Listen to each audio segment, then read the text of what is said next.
मग आता इकडं म्हणजे आता माझंच 57-58 वर्षाचं वय चालू आहे नाही का.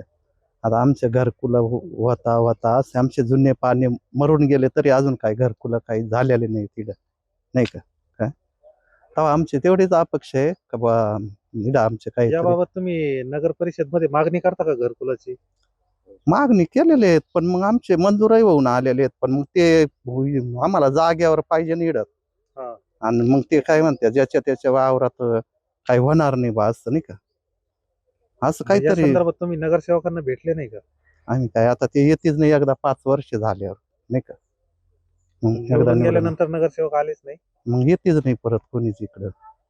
परत दुसऱ्या 5 वर्षाला येते नाही का. मग आता तुम्ही हा. नवीन नगरसेवक निवडून येतील हो. त्यांच्याकडून काय अपेक्षा आहे तुमची? आणि आता आम्हाला त्यांना सांगितलेलं आहे मग तसं आता नाही का जसं दरवेळेस यांना सांगितलेलं आहे तसं मग आता यांना बी सांगितलं मग काय आता बघू आता नाही का. येणाऱ्या नगरसेवकांकडून तुमच्या घरकुलाचा प्रश्न मार्गी लागावा अशी तुमची अपेक्षा आहे. हो.